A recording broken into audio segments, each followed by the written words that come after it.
We're sitting in front of Metro. It's Friday. It's Valentine's Day. Dave Pirner of Soul Asylum is sitting next to me. And Car Con Carne, sponsored this week by C&H Financial Services. Business owners, are you tired of your hard-earned profits going toward paying expensive fees every time your customer pays with a credit or debit card? We're happy to announce our partners at C&H Financial Services have the solution. C&H is the fastest-growing financial services company in Illinois, as recognized by Inc. magazine. And their patented technology allows you to eliminate 100% of the fees associated with accepting credit and debit cards as a form of payment. That's right. 100% of the fees. C&H will upgrade your business to the industry's leading point-of-sale system to streamline every aspect of your business for no cost. That's right, no cost. Visit freeprocessingnow.com or call 855-600-2437, extension 999, and start saving money today. It's Car Con Carne. Let's eat in the car. It's Car Con Carne. And now here's the star of our show.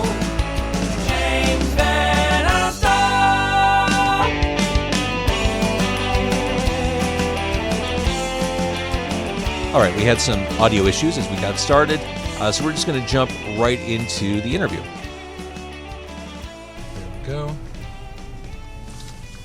Okay, I think we're good. So we're talking about the book, and so while you're doing the Soul Asylum tour, headlining tonight at Metro, Local H opening up, you're also doing a book tour.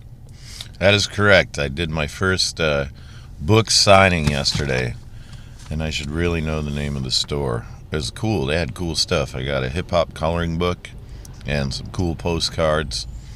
Happy Valentine's Day, by the way. Happy Valentine's Day. Nothing says romance like hanging in a car with a stranger. You got that right. All right, so we were talking just before a little audio snafu about thinking about putting all those lyrics together, revisiting what is now, it can't be 4 decades, 80s, 90s. Yeah, it probably is. Well, pretty close anyways. It's a long time. So, I mean, the youthful Dave Pirner, the contemplative Dave Pirner, the Dave Pirner who's weathered tragedy and hard times, the romantic Dave Pirner. You kind of had to walk through all that. Yeah, they're all in there. All my multiple personalities. You know, the word survivor in rock and roll is thrown around a lot, as is icon and all that, but I really do think you are a rock and roll survivor. And that's not to say that, I don't know, it's not like a nostalgic thing. You're still cranking out music. You've got a new album out in April. That's correct. The first song I heard from that, was it Dead Letter? Yep. All right. It sounds to me like if Nick Cave joined Simon and Garfunkel in 1966, there's kind of like a dark folk vibe, like an Americana. Where was your head at when you put that one? I don't know, but I've heard that. I like old Irish folk music, and that's probably where it kind of comes from. I mean, I just think it's hilarious to walk into an Irish bar and see a sign that says Danny Boy, $10. It makes me laugh because everybody wants this guy to play Danny Boy, so he ain't gonna play it for free. So I figure I'll just wear a sign around that says Runaway Train, $10. Was there a time when you didn't play Runaway Train where you just refused to do it? There was a couple of years there where I was like, let's don't give the people what they want. And it kind of backfired. People made me feel bad. And they're like, oh, we drove all the way from Alaska to hear our favorite song and you didn't play it. And that happened enough where I just felt like I was being an idiot, Kind of a dick move. Yeah, a little bit, I just thought, we should challenge ourselves and make more new songs that, people did not like that too much. It seems like you've made your peace with Grave Dancers Union as being kind of a touchstone for a lot of people.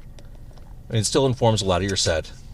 Yeah, and I am not ashamed. I mean, it's a good record. It's a great record. It's funny, when I posted online that we were going to be doing this, lots of incredible responses, and not less than a handful said, I grew up with that. That was my high school experience. That was, a transformative album for me.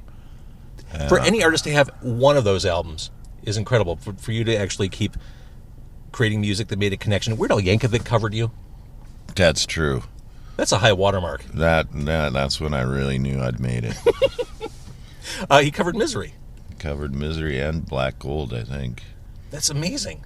Syndicated Incorporated, I think is what he called it. Like talking about All in the Family and all the syndicated TV shows. I saw him at a gig like a long, long time ago. Me and Danny were playing an acoustic set in San Francisco, and he was in the back of the crowd, and I just looked over at Dan and went, is that Weird Al? So yeah, he's been scoping us out for a while. Understandable. Now, here we are in an election year. It's hard to think about you and not think about the fact that you played Clinton's inauguration. Was that a weird time? I'm sure you had to be vetted by the Secret It was Service. cool.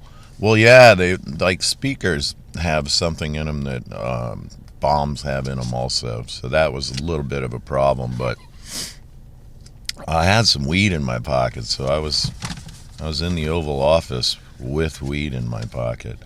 But yeah, he was great. I mean, we made jokes, and it felt cool to be sort of included in what the day-to-day of the White House and stuff. So, yeah. So Hurry Up and Wait is the album coming out in April. As a band, as a touring musician now in 2020, I feel like perhaps it has more in common with being a band when you were on Twin Tone back in the 80s than it did when you were a major label artist in the 90s. You're a lot more DIY, a lot more ground level activity, and probably closer to the fans than you've ever been. Yeah, I mean, it's nice, and I guess it's kind of a circular thing, but it's all familiar territory, so Right. it's not, nothing really surprises me, no matter how fancy it is or how terrible it is. I've pretty much, seen it all at this point. Soul Asylum is one of those bands, when people talk about Soul Asylum, it's usually followed with, oh my God, you got to see them live. Your reputation as a live band has been unfailing through all these years. What do you tour on the same set list? Do you mix it up night after night? I know a lot of things have to be there. Yeah, we mix it up more than ever, actually. And Michael Bland, Who's a force of nature behind the drums. drummer extraordinaire, he's the greatest. Former New Power Generation. Mm-hmm. Old school Minneapolis. He makes the set list, so He does, not you. not me. And he also started paying attention to the internet. So he's just trying to psych out the fans and play something different every night, and just sort of based on what kind of feedback he gets and stuff. But yeah, I've never made the set list. I like to be surprised. So does he try to fuck with you? Like pull out a song that he knows you won't remember the lyrics to? He tries not to.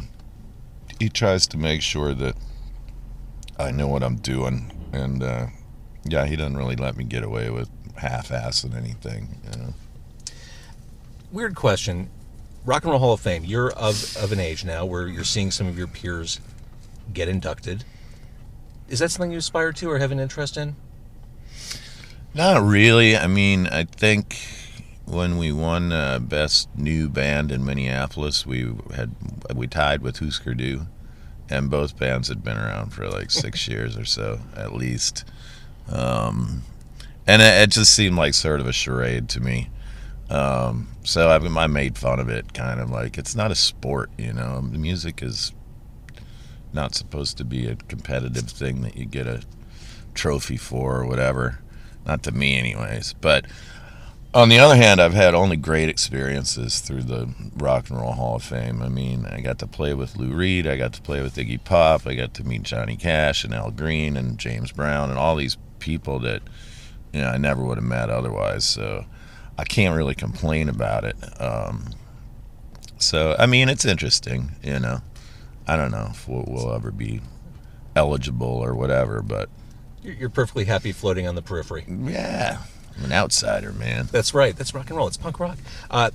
Speaking of the new album, the timing of the song "If I Told You" couldn't be better. We're sitting here in a car. It's 17 degrees outside in Chicago. I can't wait another day for summer to come. I miss the sun, something that I try to overcome. Dave Pirner, you're one of us. Oh yeah, Minnesota. Yeah, you're in New Orleans. You've been in New Orleans for a while. I've been in New Orleans for 17 years, but now I'm back spending a lot more time Minneapolis due to a divorce. So I got a kid down there, and I still got a place down there. But yeah, this will be my second winter in Minneapolis. Good time to go on the road.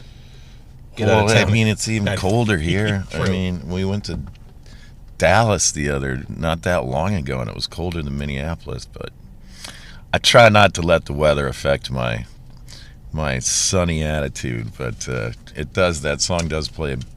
It plays well in the winter. Well, it is funny. Your songs have a brightness to them and kind of cheery, but lyrically, like the apocalypse figured into the last album, the end of the world. So I kind of like putting that medicine in the sweetness that you do. You've got kind of up-tempo stuff, and you're getting kind of heavy and dark. That's right. You've got the yin and yang. The world is coming to an end, so it's time to party. There are times when I think, you know what, just let the asteroid come. We're asking Right? for it. I mean, Bring it on. All right, I know you're about to turn into a pumpkin. I have to return you to sound check. Dave Pirner of Soul Asylum. Soul Asylum tonight at Metro. As previously mentioned, an incredible live band. Hometown favorites, local age, an enduring, fantastic band opening up. They're currently on the road with Soul Asylum. Thank you for doing this. Thank you for jumping in the car. thank you, man. I know it's a little weird. We're going to record a record in here.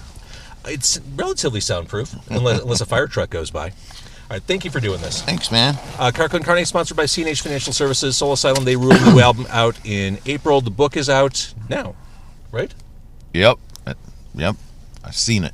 I signed it. All right, read the book. Thank you for watching. Thank you for listening. I'm going to make this stop.